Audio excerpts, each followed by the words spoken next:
true love comes from a pure heart. Naniniwala po ba kayo? Kasi hindi natin may celebrate ang tunay na pag-ibig. Mahirap mahalin ang Diyos ng buong puso, buong isip, buong lakas, buong kaluluwa. Di ba? Ayan ang sabi ng Bible, di ba? Love the Lord your God with all your heart, with all your strength, with all your soul. Then love your neighbor as yourself. Eh, alam naman natin na ganun ang utos ng Diyos. Pero bakit ang hirap gawin, ang hirap sundin, di ba? Eh, sabi nga ng Panginoon, I will give you a new heart and a new spirit. I will remove the stony heart and the stubborn heart sa inyo. And I will give you a new spirit so that you can follow and obey my commandments. So kaya, bago tayo padama ng totoong pag-ibig, ay dapat ay maging totoo muna ang ating puso. Yeah. Okay.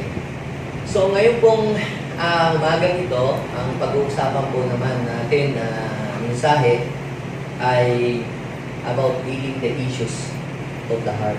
Dealing the issues of the heart. Ang Proverbs, chapter 4, verse 23, di ba, nakapag-usapan natin na we should guard our heart with all diligence above all else. Diba yun ang sabi? Or out of it spring the issues of life.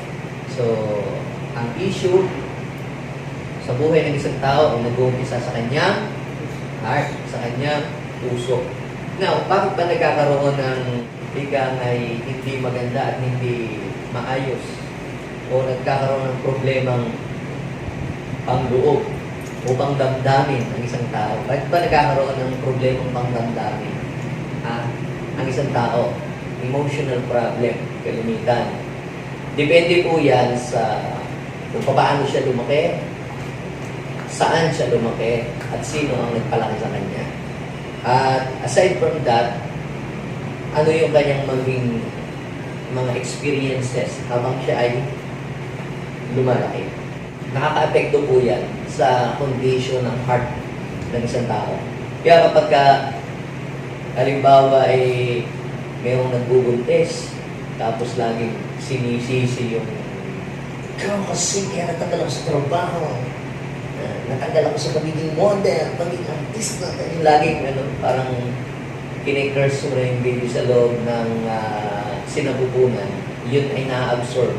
Na-absorb yun ng baby sa tiyan. O kaya rin, laging nag-aaway, yung mag-asawa, o kaya laging mayroong mga bagay na nakakatakot. Yung nakaka-apekto po yan. Kaya yung isang tao na isinisi na laging matatakutin. Ayan. So, nakaka-apekto pala yun, mga kapatid. So, ngayon ay pag-usapan po natin yung po mga sign or symptoms that a person has a problem of the heart. So, kinuha ko po ito doon sa Genesis chapter 4, verse 7. I-diagnose muna natin, baka ang puso natin ay may sabit. Yan. Kaya hindi tayo maging effective sa kingdom of the Lord. Yan ang isa ding nagiging problema. Bakit gusto nating magamit naman tayo ng Lord? O minsan naman, pag nag-worship tayo, ba't hindi natin ma-feel yung presence of God? Kinakailangan mo natin mag-deal yung issues of the heart. Actually, napakarami namang issues sa heart ng isang tao. Pero itong sasabihin ko, yung ilan lang doon sa mga pangunahing issues or kalimitang naging issue sa puso, sa buhay ng isang tao. So, let's talk about Genesis chapter 4, verse 3 to 7. Basahin natin. Go! Dumating ang panahon na si Cain ay naghandog kay Yahweh ng ani niya sa bukid. Kinuha naman ni Abel ang isa sa mga panganay ng kanyang kawan. Pinatay niya ito at inihandog ang pinakamahinang na bahagi. Si Yahweh ay nasiyahan kay Abel at sa kanyang handog. Ngunit hindi niya inalugdan si Cain at ang handog nito. Dahil dito, hindi mailarawan ang mukha ni Cain sa tindi ng galit. Verse 6, kaya sinabi ni Yahweh, anong ikinagagalit mo? Bakit ganyan ang mukha mo? Tingnan mo nga ang iyong katabi. Bakit ganyan ang mukha mo? Okay, so verse 7, sabay-sabay. Kung mabuti ang ginawa mo, dapat kang magsaya. Kung masama naman, ang kasalanan ay tulad ng mabangis na hayop na laging nag-aabang upang lapain ka. Nais itong pagharian ka. Kaya kailangan mapaglabanan mo ito. So, ibig sabihin, yung pong mga issues na dumarating sa ating buhay, even yung spirito ng galit, sama ng loob, binanakit, di ba? Yan, lust, ano ba? Ano yung mga issues na galing sa puso, pwede palang paglabanan. Dahil hindi naman sasabihin ng Panginoon dito sa Genesis, chapter 4, verse 7, na kailangan mo paglabanan mo ito kung hindi naman mo talaga kayang mapaglabanan ito. Bakit ang isang tao ay nakakapatay? Bakit ang isang tao ay nakakagawa ng hindi kaaya-aya? Bakit ang ibang tao ay nakapang-i-skandalo? Tapos pagkagawa ng ganong bagay, sabi, bakit ko ba nagawa yun? So because people allow them to happen. So, ibig sabihin nasa sa atin patin pala ang control. Kaya nga lang ang problema, dito sa binasa ko po sa inyo, mga kapatid, ang ating model, ang ating illustration, o ang halimbawa ng tao na mayroong heart issue, ay si Cain. Si Cain po ang first baby ni Adam at saka ni Eve. Wala na tayong anumang naging kwento na ikangay detalye. Right after na sila po ay umalis sa Garden of Eden, nagbungkal na sila ng lupa. Actually, maganda dati ang buhay ng dalawang mag-asawa eh. Nung hindi pa sila nagpo-fall into sin. Wala nang sinabi ang Bible about their lives. Tapos biglang sa chapter 4 ay dumating na si Cain. Pero sa palagay ko bilang tao, diba, halimbawa dating maayos ang buhay, maganda ang takbo ng negosyo, ng kabuhayan, tapos biglang na-down, ano? Tapos wala pang nagka-counsel, wala pang man lamang nag-i-encourage. Siguro yung dalawang yun, dahil nahihirapan sila sa buhay nila sa pagtatrabaho, dahil sila nagigipit. Palagay ko lang naman, no? Nagkakaroon sila ng sisihan sa isa't isa. Ikaw kasi, kung hindi mo kinain yung bunga ng punong kahoy na pinagbabawal ni God, hindi sana tayo nagbubukal ng lupa. Ikaw naman kasi, ba't di mo ko sinaway? Alam mo naman palang bawal palang kainin, di mo sinabi sa akin. Di ba, ikaw ang nauna sa Garden of Eden? O, sa iyo sinabi ni Yahweh? O, hindi naman sa akin, di ba sa'yo? Ganun sisihan. At nung time na yun naglilihim, siguro napaglinhan ni ano yung bunga. Napaglinhan yata ni tao dito, ni Eva yung bunga, kaya pinitas, kinain na naman. So wala naman sa Bible yun. May mga ganong sitwasyon, di ba nangyayari yun sa buhay mag-asawa? Pagka yung nasa kagipitan, nagsisisihan na, tapos hindi pa nakaka-attend ng mga ganitong services, wala namang nagsisap sa kanong salita ng Diyos, di lalo na, di nga sa mga na-attend na sa church, minsan nagkakaroon pa rin ng mga sisihan at awayan pa. So, sinong naapektuhan? Naapektuhan yung baby sa loob ng tiyan. At nung ilabas, tingnan yung ugali nitong si Cain. Laging hindi maipinta ang mukha. Di ba sabi ng Bible? Laging ang kanyang mukha laging galit, laging masama ang loob. Merong, minsan lagi nagsiselos. Bakit siya meron? Ako'y wala. Mabuti pa siya, o ganun. Yung laging kinukumpara ang sarili sa ibang mga tao. So, let's talk about 6 issues na makikita natin sa buhay ni Cain. At i-diagnose natin ang ating heart. Baka naman may pagkakatulad yung ating puso sa puso ni Cain. Mas maganda, agapan na natin na maipadil na natin kay Lord na maayos para hindi na tayo humantong doon sa hindi magandang mga bagay. No? Ngayon pa lang ay ipadil na natin kay Lord. So, tingnan po natin, ano po ba yung mga sign na yun? And i-diagnose natin ang heart natin. Baka ang heart natin ay kapares din ito. Okay? Number 1, ikaw ay merong issue sa iyong puso if you are not happy when others succeed. Masaya po ba kayo kapag ang ibang tao ay nagtatagumpay? Masaya ba kayo kapag ang mga tao ay maraming inaakay sa Panginoon, maraming nadadala sa harapan ni Lord?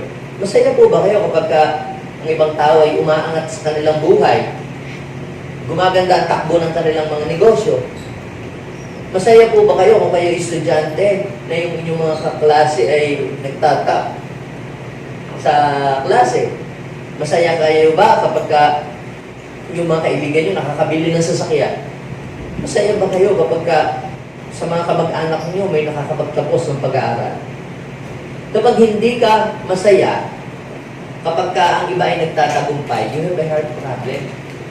Dahil kapag hindi ka masaya, kapag nagtatagumpay ang iba, isa lang ang laging yung iniisip. Ang iniisip mo ay ang kanyang pagbagsak. Tingnan po ninyo, itong si Cain at saka si Abel, sabay po silang nag-offer kay Lord ng birth offering, ng pasasalamat sa Panginoon. Palagay ko yan yung day of worship nila. Nag-worship sila at nag-offer kay Lord. Ngayon, ang nangyari, doon po sa Genesis chapter 4, verse 3 hanggang 5, parehas po silang nag-offer. Ngayon, yung offering ni Abel, yan daw po ay galing sa pinaka-mainam. Dito nyo, ang isa pong tao na mayroong maayos na puso, best kapag ka nag-offer kay Lord. Hindi tira-tira. Hindi malapit ng mapanis. Pag nag-offer yan sa Panginoon, i-donate na natin ito sa church, itong aircon, pasira na. Yung nagastos, mas mahal pa yung pagpapagawa nung simbahan, no? Kaysa sa doon sa magaling bumili ng bago, no? Kapag ka palang isang tao ay mayroong maayos na puso, kapag siya ay nag-offer sa Lord, ay best yung kanyang ini-offer. At ang isa namang tao na mayroong hindi maayos ang puso, kapag siya naman ay nag-offer sa Diyos, he or she don't care kung ito ba magiging acceptable or not kay Lord. Basta maghandog lang. For the sake na siya ay makapaghandog. Ngayon, ito ngayon ang nangyari. Nung naghandog si Abel, kinalugdan ng Lord. Kasi pinakamainam daw yung ini-offer niya kay Lord. Yung the best ang kanyang ini-offer kay Lord. Ang isang tao na may maayos na puso, ang kanyang puso ay walang sabit. Yan ay the best palagi kapag nag-o-offer kay Lord. Amen? Kaya pagka ang ating puso ay meron na itong hatred, kapag ang ating puso ay may hinanakit tayo, may galit, may sama ng loob, hindi na nagiging pure yung ating offering. Sapagkat yung ating offering ay reflection lamang ng kung ano ang laman ng ating puso.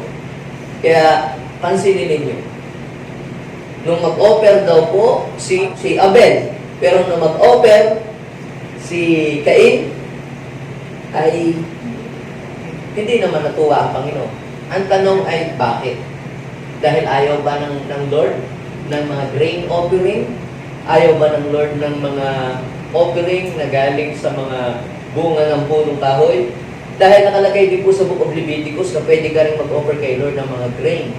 Diba? Pwede ka din mag-offer sa Panginoon ng mga prutas. Kaya nga meron tiyatag na first fruit, unang bunga ng iyong ani. O, bakit kay Abel lang ang tinanggap? Some says because nagpatulo ng blood sa lupa. Dahil yun ang sign ng paglilinis sa kasalanan. But the point is this, walang masama sa pag-o-offer na ginawa na katulad ng offering na ginawa ng offering ni Cain. Ang problema dyan, mga kapatid, sa palagay ninyo, ano ka problema doon? Heart issue. Sa puso, kapag nag-o-offer tayo kay Lord, ang tinitingnan lagi ng Diyos sa atin, hindi it is not the amount, kundi yung condition ng iyong puso. Pag may ikaw nag-o-offering, pero ito hindi na matanggap sa bangko, sige, bigyan na lang sa atin sa church. Ganun ba yun? So, ibig sabihin, heart issue. Sa Korea pala, no, yung nanay, kwento lang sa amin na nag-share na galing doon na missionary. Pag daw po sila nag-o-offer kay Lord, hindi sila nag-o-offer yung mga pasira-sirang pera. Ang ginagawa po niya, pagka daw po yung ang pera ay yung pang alam yung ano na, doon na, pinaplantsa. O kaya pinapalitan nila ng bagong pera at yun ang ini-offer nila sa Panginoon. Eh tayo pag nag-o-offer, pag offer time, kinupusot pa natin yung pera, tapos shoot! sa offering box. Parang ginagawang trash can yung offering box. So, yung attitude ng ating puso. At kapag tayo ay hindi masaya, nang iba'y umaangat sa buhay, nang iba'y nagpa-prosper, nang iba'y gumaganda ang buhay, we have a heart problem. Kaya napakahirap kang pagpalain ng Diyos. Kaya tingnan ninyo, yung iba ay hindi, kahit anong pagsisikap, kahit anong gawin po nilang sipag, bakit hindi umangat-angat ang kanilang buhay? Sabihin mo sa iyong katabi, how's your heart? Masaya ka ba kapag nagtatagumpay ang iba? Masaya ka ba kapag ang iba ay gumaganda ang buhay at sumasagana at yumayaman? Ang isang tao may tamang puso, pag umaangat ang iba at sumasagana, praise God, kasunod na niya. Kasunod na ako sa Kanya.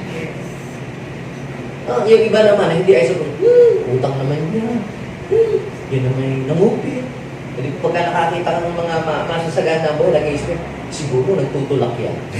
Ganun lagi, pag maangat ang buhay, siguro, ano yan, mambubudol. Yung gano'n, no? Laging nag-iisip siya ng mga negative.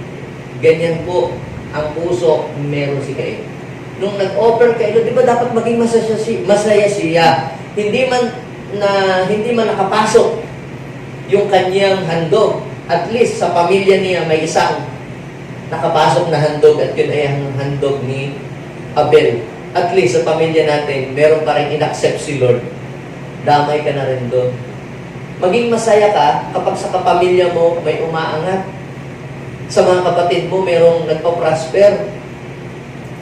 Marami po ay yung naghihilahan sila. Ba? Hindi ako maganda ang buhay, pero dapat ikaw din. Diba? Ganon. Ganyan po si Cain. Instead po na si Cain ay matuwa dahil tinanggap ng Lord ang offering ng kanyang kapatid, ay siya ay nainis pa. Alam niyo po ba mga kapatid na sabi ng Bible, manampalataya ka, maliligtas ka, you and your family will be saved. So, ibig sabihin kung meron lamang isa na makakilala sa ating family, ikaw yung magiging tulay para yung mga tao sa iyong sambahayan ay sunod na rin silang masisave. Nakuha niyo po ba yung ibig kong sabihin? Ngayon, ganun din. Kung sa atin, buong pamilya, may nagseserve kay Lord, natuwa ang Lord doon sa taong nagseserve na yun, madadamay ka na din doon sa blessing na ibubuhos ng Panginoon. Kaya lamang, itong si Cain, hindi siya masaya. Iniisip niya, hindi tinanggap ni Yahweh ang aking handog. Dapat yung handog mo, hindi rin tanggapin ni Yahweh. Yan ang iniisip ng mga tao. Merong issue sa puso. They are not happy when others succeed. Pangalawa, they always angry. Laging galit. Kamusta na ikaw? Ikaw ba ay laging nagagalit? Lagi na lang high-blooded. Umulan, uminit, galit. Pag mainit, galit. Pag umulan, galit. Kumbaga, ikaw ay sala sa init, sala sa lamig. Yung bang, lagi kang nagagalit. Pagka ang isang tao ay may ginagawang mabuti, nagagalit ka. Ang tao lang naman yan. Pag may ginawang masama, galit ka rin. Itong si Cain, di ba sabi, hindi mailarawan ang kanyang mukha sa galit. Pag binasa niyo po yung verse 5, kita niyo, hindi niya kinalugdan ang offering ni Cain at ang kanyang handog. Dahil dito, hindi mailarawan ang mukha ni Cain sa tindi ng galit. So, ibig sabihin pala, ang mukha mo ay refleksyon ng puso mo. your appearance, your face, is just a reflection of your heart. Naalala niyo po ba si David? Di ba sa magkakapatid, mamimili si Yahweh na magiging king ng Israel. Isa-isa na pinadaan sa harapan ni Prophet Samuel. Para baga nag-audition. Nakita niya, ito, matanda to, makisig. Iaanin ko na to, ito na siguro magiging hari. Pero sabi ng Lord, di ba? Sabi ng 1 Samuel, chapter 16, verse 7, huwag mong tingnan ang kanyang appearance. Sa labas tumitingin ang tao, but God looks at the heart. Then, to make long story short, wala kahit isa na, pumasa doon sa audition na yon. Kaya nagtanong si Samuel, wala ka ba iba pang anak? Itong si David ay rejected pala ng kanyang pamilya. Nandun, meron pa kami isang anak, nandun sa parang gaalaga ng kambing doon, mga kambing namin.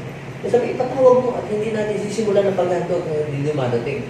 So pinatawag si David. Pagdating, si David daw po ay makisig. Siya daw po ay magandang lalaki, matipuno, at namungusap ang kanyang mga mata. Pag tinignan mo ang kanyang mukha, ay full of God's glory. Kaya kapag ang isang tao lagi lang sibango, lagi na lang galit, lagi na lang parang hinahabol ng bumbay. Meron niyang issues. Kaya kita niyo, ang isang taong masaya, tingnan ninyo, nakikita sa face. Ang isang taong merong heart problem, lagi na lang sa lubong ang kilay. Makikita mo yan, kaya yung iyong mukha, yan ang refleksyon ng kung ano ang laman ng iyong puso. So, pangatlo, you have a heart problem if you have a plan to destroy others. So, dahil sa isang tao ay may matinding sama ng loob o hinanakit or tampo o galit, at kapag yun ay hindi niya mapaglabanan. Diba sabi kanina, kailangan mo paglabanan ito. Ay kung hindi nga yan ang paglabanan, yan ay manganganak ng negative thought. Pansinin ninyo, yung tampo ninyong kaunting tampo lang kay isip, dahil hindi nabati ng Happy Valentine's, nakalimutan ng birthday, kaunting tampo. Hanggang sa pansinin niyo yun, lalaki ng mag-uugat yun, dadami ng dadami, hanggang sa hindi na yan magluluto mamaya. Mamaya hindi na yan magsasalita. Mamaya yan, aalis na yan sa bahay. Kita ninyo, papapansin ninyo, ganun ng isang tao na mayroong heart issues, heart problem. Kapag pinabayaan niya na ang kanyang puso ay mag-ugat doon, yung mga negative emotions, pupunta tayo dyan sa pangatlo. Magplano na yan ng hindi maganda. Pansinin niyo, nababalitaan niyo sa mga YouTube, sa mga social media, na mayroong pinaslang, di ba? Because of selos, because of inggit, away sa lupa, di ba? Tinambangan, tapos inambush. Yung ba naman ay gayon agad? Hindi naman doon agad humantong ang lahat eh. Yun ay nag-umpisa lamang sa maliit na issue sa puso na hindi na-deal. Now, basahin natin yung verse. Isang araw, niyaya ni Cain ang kanyang kapatid. So, palagay ninyo, saan kaya niyaya? Sa Starbucks. Saan niya inaya? Yung kaya wala lang, tara, pahangin tayo. Plano na yun. May plano siya. Ba't niya niyaya? Kasi may plano siya. May balak na siya. At anong kanyang balak? Hindi maganda. Pagdating daw po sa bukid, ano pong ginawa? Pagdating doon, pinatay niya. See? Hindi niya na paglabanan, tapos nag-ugat, lumaki. Hinayaan niya na siya ay makontrol na noong galit na yun. So, ang isang tao na kita ninyo, kapag isang tao galit, kapag isang tao ay merong heart problem, laging hindi maganda ang plano niya sa ibang tao.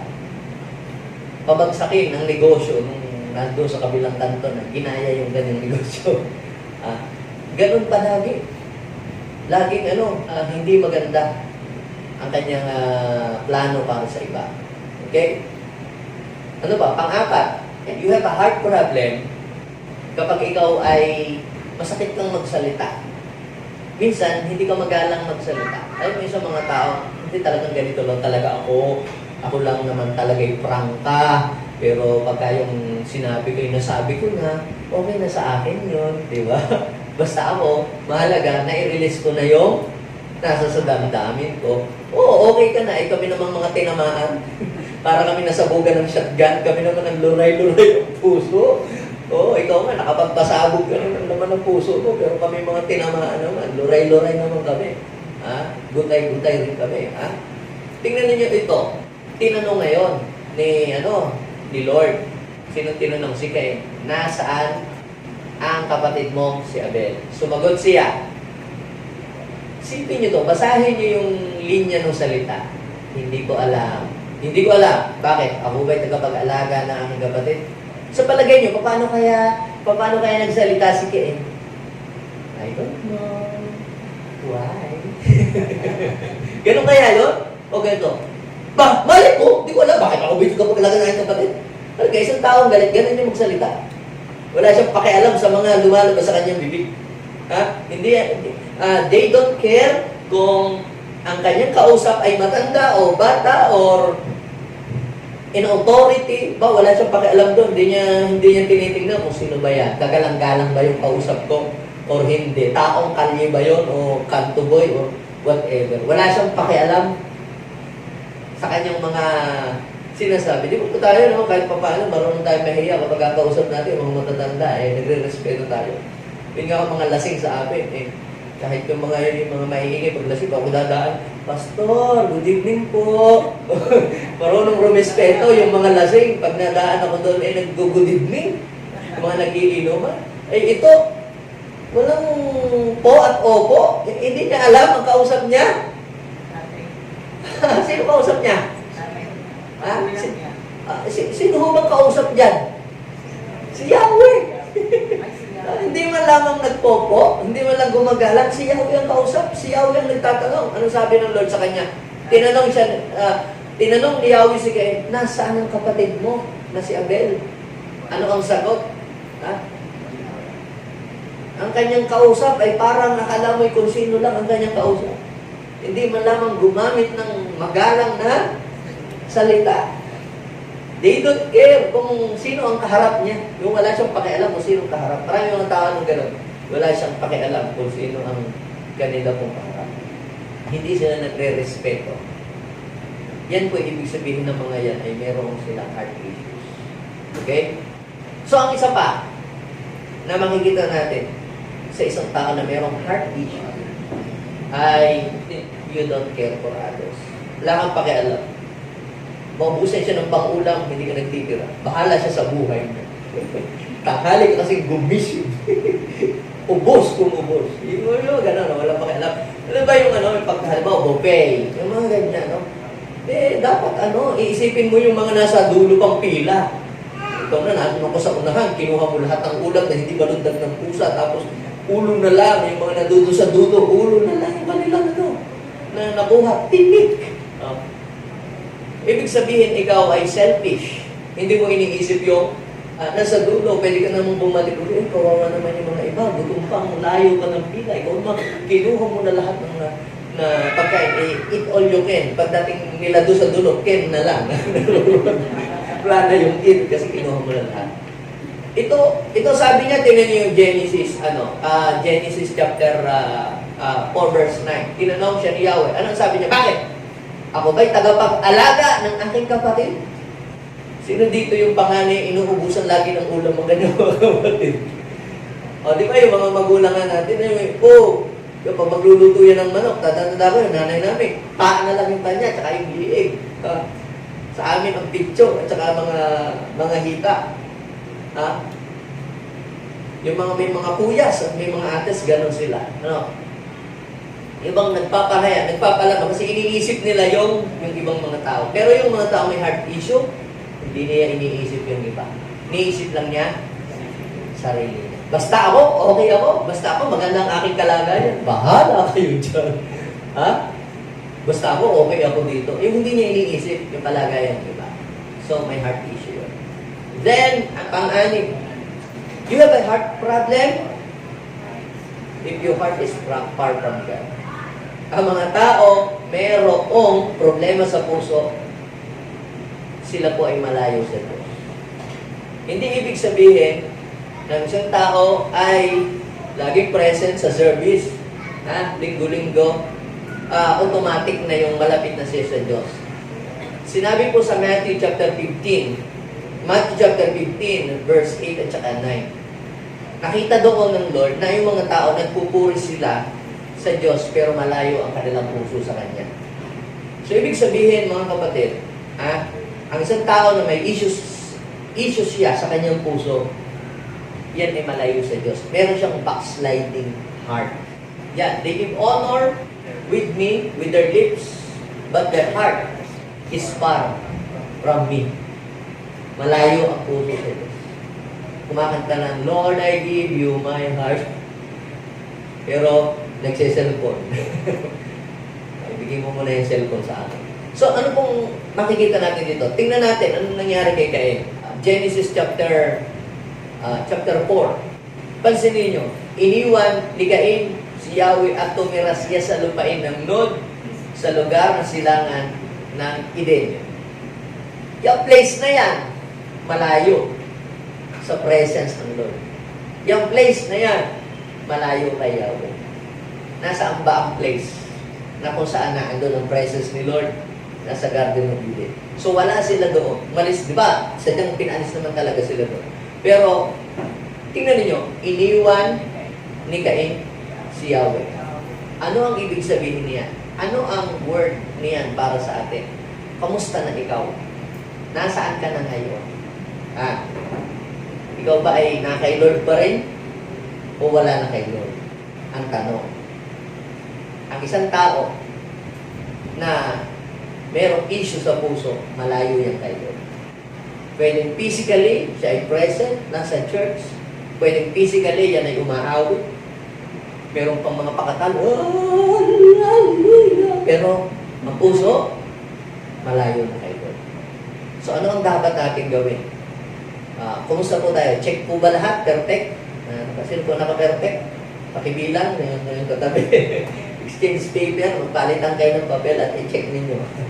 So, tayong lahat mga kapatid, nagkakaroon tayo ng mga ganyan. Hindi man maaaring lahat, pwedeng tumama tayo sa 3 or tumama tayo sa 4 or pwedeng maging perfect tayo.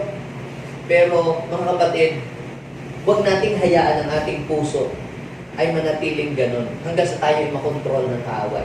Now, kapag ang ating puso ay hinayaan natin at hindi natin binantayan, ito ang mangyayari. Tingnan niyo sa Genesis chapter 4, verse 7.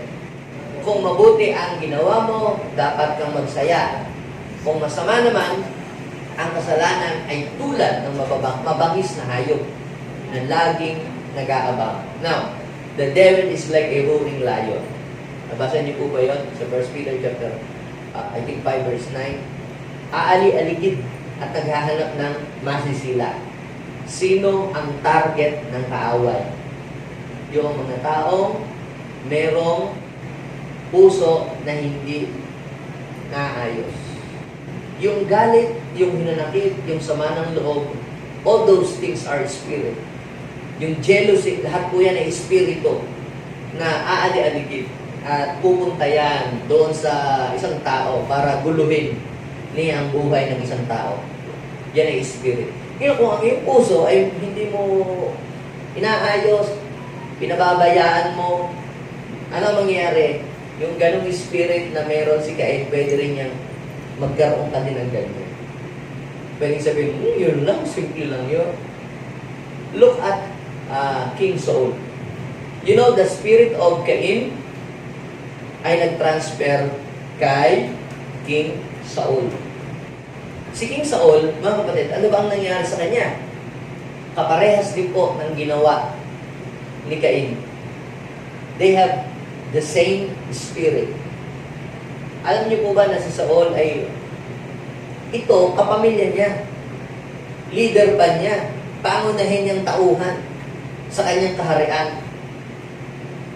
Pero hindi siya masaya sa tagumpay ng kanyang manugang. Si Saul ay hindi masaya sa tagumpay ng kanyang manugang. Sino ba ang manugang ni Saul? Na magaling na leader? Si David. Pangalawa, si Saul ay nagplano ng hindi maganda para kay David. Di ba lagi niyang pinag-iisipan kung paano niya maipapahamak si David? Minsan nga ngayon si David, nagustuhan niya na mapangasawa yung isang anak ni Saul. Alam mo ginawa ni Saul? Siya ay tuwang-tuwa. Dahil pagkakataon niya na ito para mapatay si David. Sabi niya kay David, oh sige, masaya ako na ikaw pala nakakarasan ng aking anak ay gusto nga kitang maging manugang. Hindi ko na kailangan ng dowry. Ang kailangan lang, pumatay ka lang ng 100 Palestine. Tapos, tuliin mo. Yung pinagtulian, ibigay mo sa akin yung balat.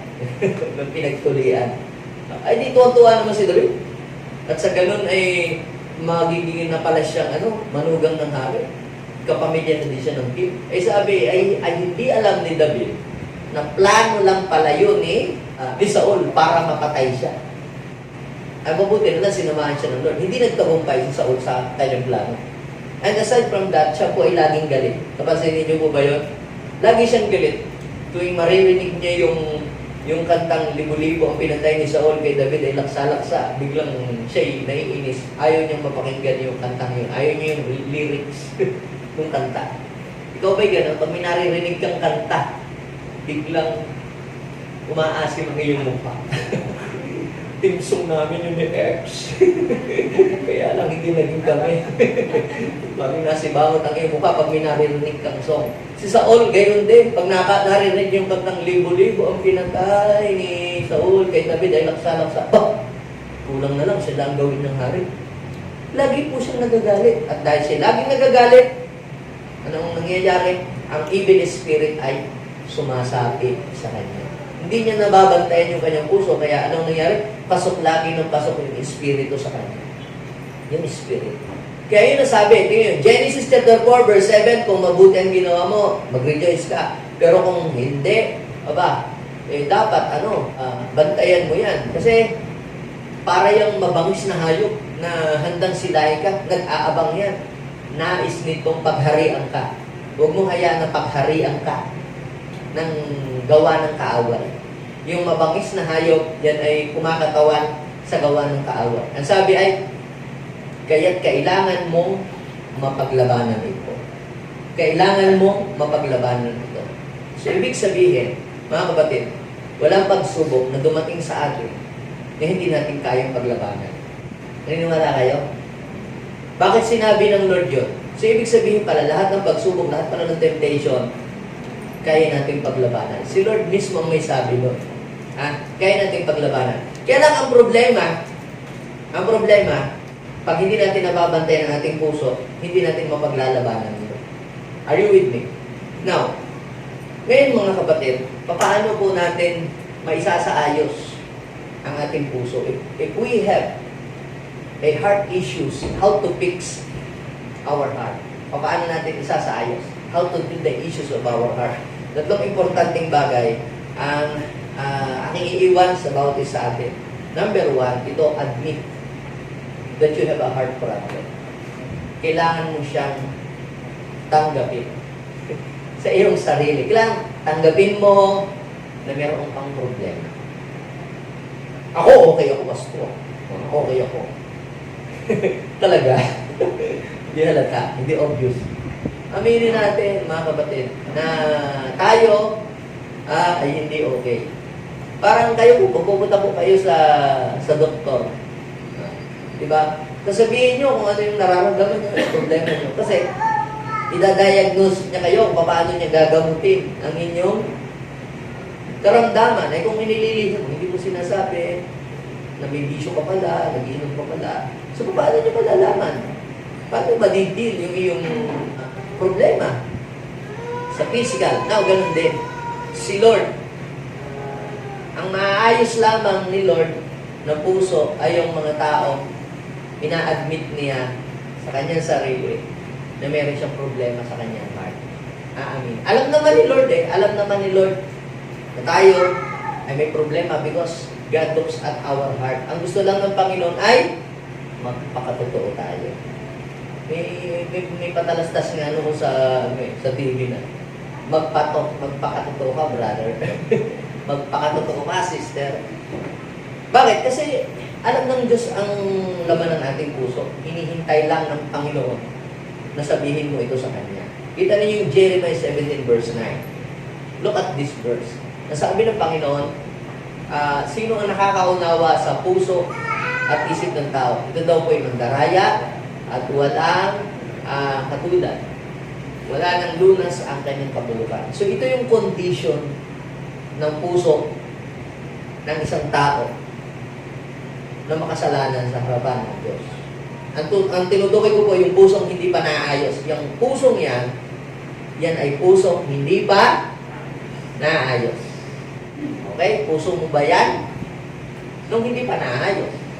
Eh ngayon, naayos na ba? Palagay ko, kung naayos na yan, hindi na ganyan dapat ang iyong puso. Di ba? Tingnan niyo sa verse 10. Nasabi ng Panginoon, ako si Yahweh ang sumisiyasat sa puso at sumasaliksik sa puso ng tao. So, anong ginagawa ng Panginoon? Ginagantimpalaan ko ang bawat isa ayon sa kanyang pamumuhay at ginagantimpalaan ko ayon sa kanyang mga gawa. So, ibig sabihin, if your heart is right before God, you will receive a great reward. Ganun po yun. Admit that you have a heart problem. Lord, ako po'y matampuin. Lord, ako po'y madali kong magalit. Lord, ako po'y ako po'y nagseselos. Kaya lang mga bagay na wala namang dapat ikaselos. Aminin mo sa Panginoon, Lord. I-deal mo po ako sa ganitong bagay. Lord, ako po'y madaling masaktan pag nagbibiro. Nako, pag ako po'y nabiro, lagi po akong galit agad. Hindi po ako marunong sumakay sa biro. Ganon. Aaminin mo sa Panginoon. Sasabihin natin sa Kanya. I-admit natin yung heart problem. Dati noon ako kasi patampuhin mo ako nung medyo bata pa bago pa ako kay Lord. Napakaseryoso ko. Pagka po noon, may magbibiro lang sa akin, sasagutin ko agad, verse. Ganon. At saka po noon madali ako magalit. So inaamin ko yan lagi kay Lord, araw-araw. Ito yung pangalawa. Surrender your heart to the Lord. Kinakailangan isurrender mo ang iyong puso. Pag sinabing isurrender, it means to give up. And you must allow God na siya yung kumilo sa iyong buhay. When you say surrender your heart, kinakailangan hindi yung ikaw ang masusunod, kundi si Lord ang dapat masunod sa buhay mo. Now, listen. Let us read Job chapter 11, verse 13 to 19. Anong sabi? Surrender your heart to God. Kanino isusurrender? Hindi kay jowa. Saan isusurrender? Surrender your heart to God. Turn to Him in prayer. So, paano ba isusuko ang ating puso sa Diyos? Sa pamamagitan ng prayer. Lord, sinusurrender ko po sa inyo ang aking puso. I am willing, Lord, na ang pusong ito ay basagin mo. Ang pusong ito ay ayusin mo. Give up your sins. Lord, ano man yung sin na nasa sa loob ng aking puso, yung may hinanakit o galit, Lord, lahat yan ibinibigay ko ito sa inyo. At may mga bagay na tayo lamang na nakakaalam na hindi alam ng iba. Secret of our heart. Sinusuko din po yan kay Lord.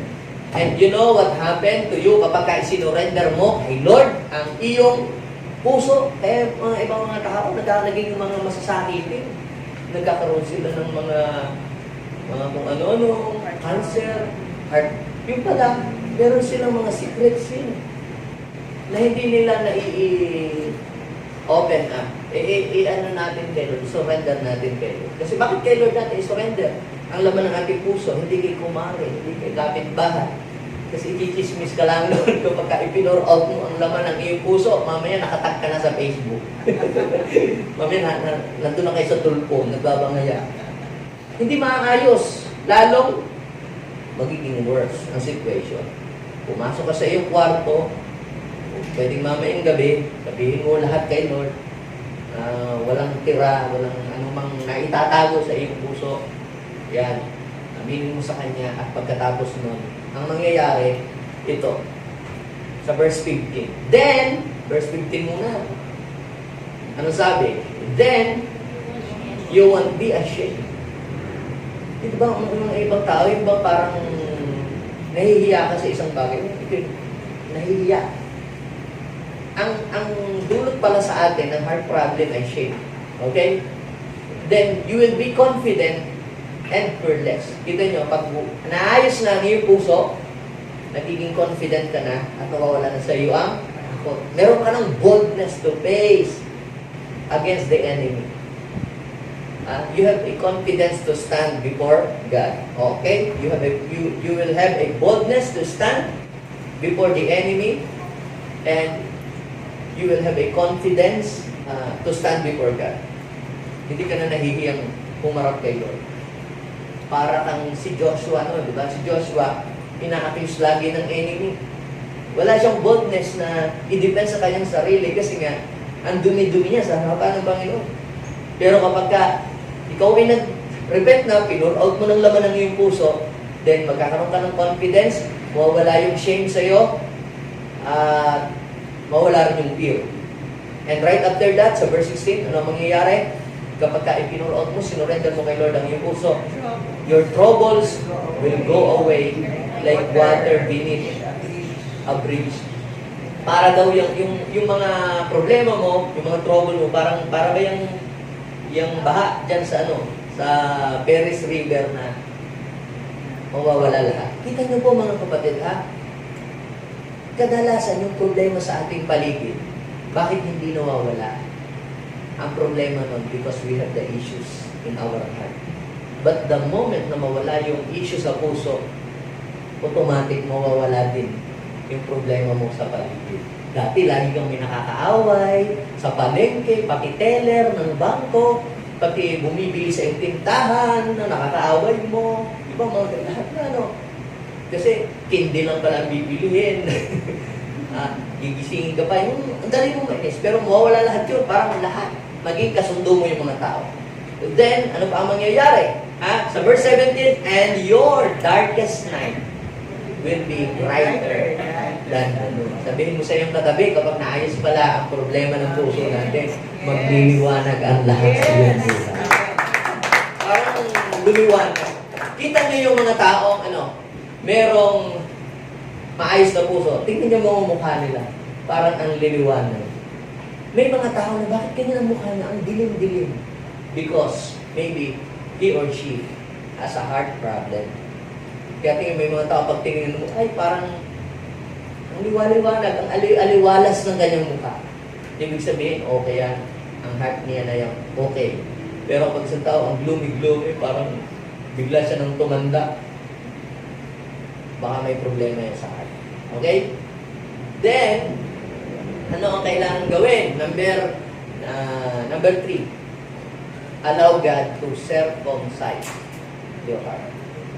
Sabihin mo sa iyong katabi, you should allow God to circumcise your heart. Now, sa Bible, there are 2 different circumcision. Yan, yung natural circumcision at saka po yung spiritual circumcision. If you want to know about the circumcision of the heart, meron po tayong message sa YouTube about circumcision of the heart. Tinalaki ko po yung about circumcision of the heart. Now, sa Bible, merong 2 klase ng circumcision. Yung circumcision kasi, yan ay sign of the covenant. There's a big difference between the circumcision during the Bible times at saka yung circumcision during our times. Parang ganito Noong araw, pag napag-usapan natin yung tablet, yung mga 80s, 90s, ang naiisip natin yung biogesic at saka medical. Ngayon, pag pinag-usapan ng tablet, gadget.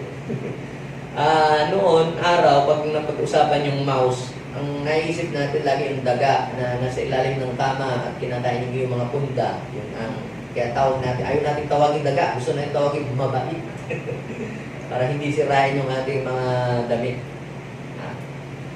Ngayon, pag pinag-usapan natin ang mouse, ang nasa sa isip natin ay accessories ng mga ng computer, di ba? Dati, pag pinag-usapan natin yung wall, ang naisip natin yung pader, yung dingding ng ating bahay. Ngayon, pag pinag-usapan ay ang wall. Ay, ang ganda ng wall mo. Nakita ko ang picture mo sa wall. Yung pala sa Facebook kung pinag-uusapan na wall. Nagkaroon ng iba ng meaning sa paglipas ng panahon. Yung kapag sinabing circumcision during Bible days, yan po ay sign of the covenant. Yan ay palatandaan na ikaw ay nakipag-isa sa Diyos. Ngayon, pag pinag-usapan yung circumcision, iba na sa isip ng tao, sex agad.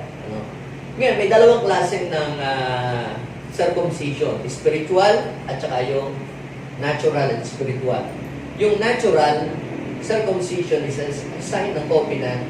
Medically speaking, yung circumcision ay ito po ay ginagawa sa mga batang lalaki for hygienic purposes. Yan, for hygienic purposes yan. So, yun ang ginagawa. Sa natural circumcision, merong tinatanggal, merong inaalis. Ang purpose niyan ay para maging malinis, okay? Ngayon naman, sa spiritual, ano ang tinutukoy dyan na circumcision sa Bible? Yung tinatawag na circumcision of the heart. Yung spiritual circumcision ay yan ho yung tinatawag na circumcision of the heart. Yung natural circumcision, pang lalaki lamang yon, no? Physical. Pero yung spiritual circumcision, mga kapatid, ay hindi lamang yan pang babae, pang lalaki din, pang lahat ng gender. Basta ikaw ay may puso. Now, sino ang nagsasagawa niyan? Sa Bible, isinagawa ng Panginoon circumcision kay Abraham. The Lord circumcised Abraham physically. But, Deuteronomy 30 verse 6 says, sabi doon, and the Lord your God will circumcise your heart. Hindi na physical, spiritual circumcision ang tawag dyan. The Lord will circumcise your heart, the heart of your descendants. Hindi lang puso mo, pati yung mga anak mo, mga apo-apo mo. Para ano? To love the Lord your God with all your heart, with all your soul, with all your strength, that you may live. So ano pong ibig kong sabihin? It is impossible to love God with all our heart, with all our soul, and with all our strength without circumcision of the heart. Mahirap ibigin ang Diyos ng buong puso kung ang iyong puso ay merong pang mga bagay na hindi ka na inais-nais sa loob niya. So the only way para maayos ang puso is to circumcise it. Sabi ng Jeremiah chapter 4 verse 4, circumcise yourself to the Lord. Kita nyo, remove the foreskin of your hearts. Meron kung sa natural circumcision, may inuukira, may tinatanggal, may inaalis. Sa physical, sa circumcision of the heart, merong inaalis. Yung sama ng loob, yung galit, yung puot, pag-iimbot, unforgiveness, yan ang inaalis sa puso kapag sinesircumcise ni Lord. Amen? Amen. Sa mga batang mga lalaki na sinesircumcise, lalo na yung mga nung unang-unang mga panahon, no?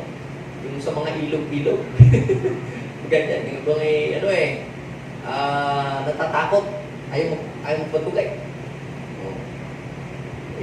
Dahil masakit daw. Alam niyo po ba mga kapatid na mas masakit yung spiritual circumcision? Kasi papatawarin mo yung nagkasala sa iyo.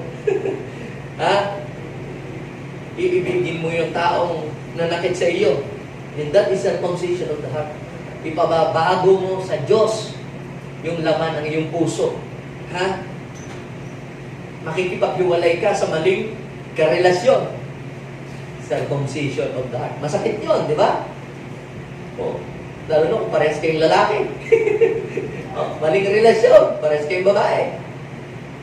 Pero kailangan mong isusurrender yun, aalisin. Masakit yun. Kung matagal na kayo nagsasama, maghihiwalay kayo, Dahil mali ang inyong relasyon, pero kailangan mong gawin yun. Kasi alam mong yun ang tama. That is circumcision of the heart. Circumcision of the heart po yun. Now, meron po tayong kasabihan na, you know, Pastor, just follow your heart. Di ba? Di ba? May commercial bang ganun? Just follow your heart. Obey your heart. Alam niyo mga kapatid, kapag ang puso ng isang tao hindi pa na-circumcise, yung pong just follow your heart is very dangerous thing. Dahil ang sabi, sino nakakaunawa sa puso ng tao, yan daw ay marumi, yan daw ay mandaraya, deceitful, di ba? Sa Jeremiah, kanina sabi ko sa inyo, Jeremiah 17 verse 9. Ito ay puno-puno ng kasamaan. Puno daw ng kabuluhan. No, when you follow your heart, anong mangyayari sa'yo? Ikaw ay mapapahamak. Ano ang dapat nating gawin? Basahin niyo po yung number chapter 15 verse 39. Remember all the commandments of the Lord. Remember all the commandments of the Lord. To what? To do them. Not to follow after your own heart and your own eyes, which you are inclined toward after. So, ibig sabihin, ganito pala. Sa circumcision of the heart, hindi yung gusto mo ang masusunod, kundi yung gusto ng Panginoon. Kinakailangan tayo ang sumunod doon sa itinuturo ng salita ng Diyos. Hindi yung salita ng Diyos ang susunod doon sa gusto natin, kundi tayo ang susunod doon sa gusto ng salita ng Diyos. Yun ay kung gusto mo namang maging maayos ang iyong buhay at masolve ang lahat ng issues. Remember all the commandments of the Lord. The Word of God is like a double-edged sword. Di ba? Ang mga doktor na nagse-circumcise, ano ba ginagamit ng mga doktor? Popo? Ano ba ginagamit? Noon kasi ginagamit yung mga batong matatalas eh. Wala pa kasing knife noon. Ngayon, gunting na. Gunting, pinugutin. Alam niyo po ba ang panghiwa ng nigad sa ating puso? Alam niyo kung ano? The Word of God. The Word of God. Sabi ng Hebrew chapter 4 verse 12, the Word of God is like a double-edged sword. Sino po dito minsan pag uma-attend ng church, nahihiwa ang kanyang puso doon sa mensahe? Gusto ko lang, Pastor, yung mga inspiring word at saka motivational speech. Pero yung rebuke, ayaw ko yan. Para yan sa kapitbahay namin. At saka kay sister, sayang, absent siya ngayon. Dapat nandito siya. Alam niyo ha, kapag tayo ay nakakarinig ng message, tapos umiilan tayo, malayo tayo sa pagbabagong buhay. Hindi tayo mababago. Tanggapin natin ang mensahe na yun para sa atin. Minsan masakit. Minsan parang nakakahiya. Huwag kang magpahalata, hindi naman alam ng katabi mo. Kasi ba't gano'n? Pag inihayag ang salita ng Diyos, ba't na-expose tayo yung mga ginagawa natin ng kasi nga, ang salita ng Diyos, sabi ng Hebrew chapter 4 verse 12 is like a double-edged sword.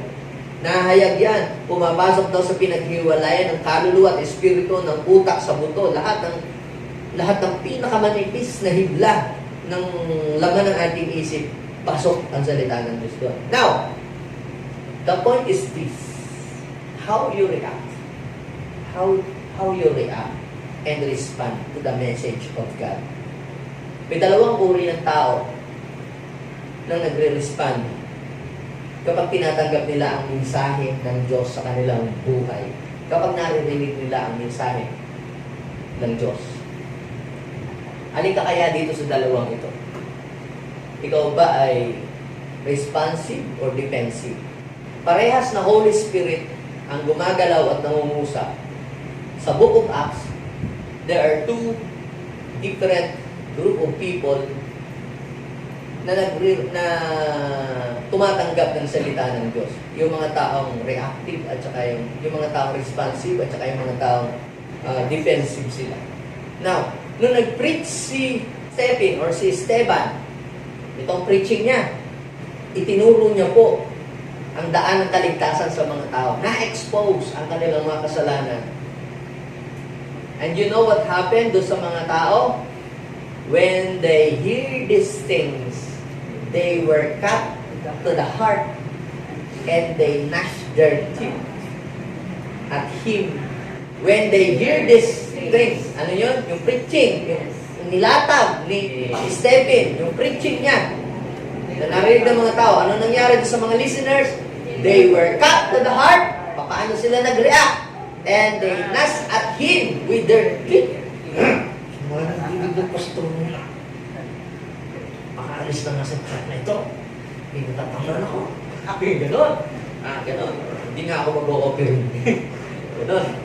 Yung bang masama ang loob pagka may dumarating na mensahe of correction. Ang gusto lang niya, yung blessing, yayaman ka, naganda ang buhay mo, magtatagumpay ka. Hindi niya, pagka binabanggit yung rebuke, isa din yung sa ingredients para maging successful ang buhay. Pero itong mga taong ito, hindi nila tinatanggap. They rejected the word. Ayaw nila na sila itinutuwid ng Diyos sa pamagitan ng mga word of God. Ikaw kaya ay ganun, kaya ikaw, pag nakakarinig ka ng preaching, or ikaw kaya ay ganito. Acts chapter 2, verse 37 and 38. Nag-preach din. Same Holy Spirit, same word, same message. Nag-preach po si Peter, filled with the Holy Spirit. Now, when they hear this, they were cut to the heart. Parehas ang reaction. They were cut to the heart din. Yung isa, they were cut to the heart and gnashed their teeth. Itong isa, they were cut to the heart and said, Peter and the rest of the apostles, brothers, what shall we do? Sabi niya sa mga apostles. And Peter said to them, repent and be baptized, every one of you, in the name of Jesus Christ, for the forgiveness of your sin. Kita ninyo, kailan lamang matatanggap ang forgiveness? When you repent. At kailan lamang matatanggap ang infilling of the Holy Spirit? When you repent. Ibig sabihin, kapag nagsisi ka, sinurrender mo kay Lord ang iyong puso, papatawarin ka ng Lord. The Lord will give you a new heart and He will fill you with the Holy Spirit. The question is this: are you ready? Are you willing to allow Him to deal the issues of your heart? Ikaw lang ang nakakaalam ng issues na yun. Anong malay ko kung anong issues mo sa buhay? Maring nung bata ka pa, o nung estudyante ka pa, I don't know. But the question is this: are you willing or are you willing to let God to deal the issues of your heart? Handa po ba kayong ipaayos kay Lord ang inyong puso? Tanongin mo yung katabi, handa ka na ba? Before I end, I will share to you isang story. Meron po dalawang magkapatid. Pangalan ng isang kapatid ay si John. John yung lalaki. At yung babae, ang pangalan niya ay si Mary. Ngayon sila po ay nagbakasyon sa probinsya, sa lola niya. Lola nilang dalawa. Punta po sila doon sa probinsya. Doon po sa probinsya, yung pong lola nung dalawa, magkapatid, ay may alaga po silang pato. Ngayon, ang ginawa po ng lalaki na si John ay bumato siya, nagpakawala siya ng bato, ay tinamaan sa ulo mo yung pato ng kanyang lola. Ako, patay po yung pato. Dahil sa takot niya na siya ay mapagalitan ng kanyang lola, ang ginawa po niya ay dali-dali po siyang kumuha ng pala at siya po ay naghukay sa lupa at ibinaon po niya yung pato doon sa loob sa ilalim ng lupa. Naglumingo-mingo po. Nakakita. Yan. Then the following day, sabi nung kanilang lola, total, kayo ay ngayon ay summer, bakasyon, so kayo ay bibigyan ko ng schedule. Si Mary, ikaw ang maghuhugas ng pinggan ngayong umaga. Tapos sabi naman ni Mary sa kanyang lola, nagbo-volunteer po si John na lahat daw po ng inyong iuutos sa akin ay siya na lamang daw po ang gagawa. At nagreklamo po si John, eh bakit ako ikaw ang inutusan? John, ang bato. At bigla po siyang naalala niya yung pato. Ako, sa takot po niyang mapagalitan. Opo, Lola, opo, sige po. And every time na siya po ay uutusan si Mary ng kanyang lola, sa halip na kanya po itong gawin, lagi niya pong ipinapasa kay John. At sa tuwing tatanggi naman po si John, ayoko, ikaw ang inuutusan, ba't saan mo ipapagawa? Ay laging sasabihin naman sa kanya ni Mary, bato. Nakita pala po siya ng kanyang kapatid. And dahil po diyan siya po ay pagod ng pagod, lagi po siyang takot na takot, dahil pa po siya wala ng kapayapaan at wala na po siyang kapanatagan. Sa pong gabi, nung tulog na ang lahat, pumasok po siya sa kwarto ng kanyang lola at gising pa pala. Sabi niya, Lola, meron po akong aaminin po sa inyo. Alam niyo po ang kanyang sinabi? Sabi ng kanyang lola, ang alin? Yung patungkol sa pato? Opo. Sorry po kasi hindi ko naman po sinasadya. Nung nabato ko po yung pato ay namatay. Ngumiti yung kanyang lola, Apo, matulog ka na. Nakita ko yung ginawa mo. Hinihintay lamang kita na aminin mo sa akin. Ha? Ewan ko ba naman, bakit ka nagpapaalipin doon sa kapatid mo na lahat na laman ng iniutos ko sa kanya, bakit ikaw na lang lagi ang gusto mong ikaw ang gumawa? Para lang mapagtakpan yung isang bagay na ginawa. Ngayon, naamin mo na, matulog ka na. Pinatulog! Yan, ganyan. Tapos, isang umaga, napasarap ang tulog, pagkagising, nakaahain na. At ang sabi ng kanyang lola, ngayon, ang naka-schedule na maglilinis, ay si Mary. Kuya, lola, si Jan na daw po. Hindi, kung inuutusan. Jan, pato. Pero alam niyo po, wala nang effect sa kanya. Kahit na anumang sabihin, paulit-ulit ang pato. Wala na. Bakit? Kasi na-confess na niya kung ano man yung lihim sa kanyang puso. Alam niyo po, ganyan ang kaaway. Hanggat hindi mo sinusurrender at ipinupur out kay Lord, kung ano yung nandiyan dyan sa loob ng iyong puso, patuloy ka niyang kukontrolin. Patuloy ka niyang aalipinin. But the moment na aminin mo na kay Lord kung ano man yung nasa sa loob ng puso mo niya, walang anumang akusasyon ng kaaway na po pwedeng umobra sa iyo. Bakit? Kasi sabi ng Bible, kapag sinurrender mo na kay Lord ang iyong puso, mawawala na yung shame, mawawala yung trouble, at yung madilim. Sabi ng Job, mawawala yung dilim, mapapalitan ng liwanag. Sino dito gusto mong magliwanag ang buhay? Amen. Let's allow God to circumcise and change our heart. Tayo pong lahat ay tumindig sa oras ito. Father, right now, we want to love you more. We want to serve you more. Gusto po namin maglingkod, sambahin ka ng totohanan. Gusto namin magbigay ng best worship sa iyo. Pero God, ikaw may sabi na kapag sa aming puso ay merong hindi okay, iwanan muna namin ang aming handog at ayusin muna namin ang aming sarili. God, nakita mo ang aming mga ginagawa. Wala po kaming maililihim sa iyo kahit matatiting, kahit gatuldok na bagay sa buhay namin. Nothing is hidden from you, Lord. Sa oras na ito, ikaw lang ang nakakaalam kung ano yung issues na meron ka sa iyong heart, kung ano man yung mga bagay sa puso mo na lagi ka na lang nagigilty. Every time na maaalala mo ang bagay na yun, nagigilty ka palagi. Aminin mo kay Lord humingi mo kay Lord. And the moment na may confess mo kay Lord ang lahat ng bagay na yun, magiging maaliwalas sa buhay mo ang lahat. Your darkest moment will become a new day.